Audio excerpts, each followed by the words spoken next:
રાજકારણમાં ચર્ચા રાઘવ ચડ્ડાને લઈને છે. આમ આદમી પાર્ટીના એ નેતાઓને લઈને છે કે જે હવે આમ આદમી પાર્ટીના નેતાઓ નથી અને ભારતીય જનતા પાર્ટીમાં જોડાઈ ગયા છે. રાજકારણમાં ગરબાઓ છે.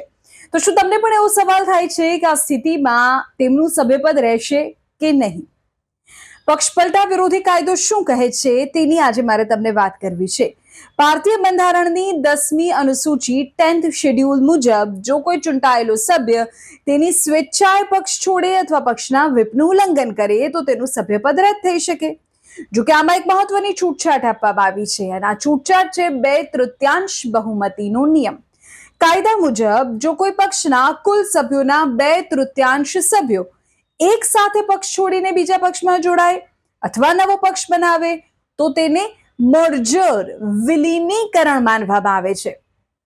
આવી સ્થિતિમાં તે સભ્યોનું સભ્યપદ રદ થતું નથી. તમે પણ ગઈકાલે સમાચાર સાંભળ્યા હશે કે આમ આદમી પાર્ટીના રાઘવ ચડ્ઢા સહિતના સભ્યોનું ભાજપમાં વિલીનીકરણ, આ શબ્દનું મૂળ અહીં છે. રાજ્યસભામાં આમ આદમી પાર્ટી પાસે કુલ 10 સાંસદો હતા. કાયદાકીય રીતે બચવા માટે તેમને ઓછામાં ઓછા 7 સાંસદોની જરૂર હતી. હવે જે ભાજપમાં જોડાનાર સાંસદો છે તેમાં રાઘવ ચડ્ઢા, સંદીપ પાઠક, હરભજન સિંહ, અશોક મિત્તલ, સ્વાતિ માલીવાલ, સંજીવ અરોરા અને રાજેન્દ્ર ગુપ્તા. રાઘવ ચડ્ડાએ દાવો કર્યો છે કે તેઓ કુલ 10માંથી 7 સાંસદો સાથે ભાજપમાં જોડાયા છે. જો આંકડો 7 થી વધુ હોય તો ટેકનિકલ રીતે બંધારણીય વિલીનીકરણ ગણાશે અને તેમનું સભ્યપદ સુરક્ષિત રહેશે.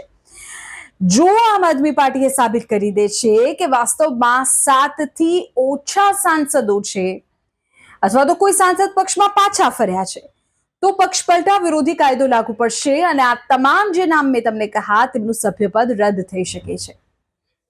હાલમાં આમ આદમી પાર્ટી દ્વારા મામલે રાજ્યસભાના અધ્યક્ષ સમક્ષ રજૂઆત કરવાની અને કાયદાકીય લડત આપવાની તૈયારીઓ છે.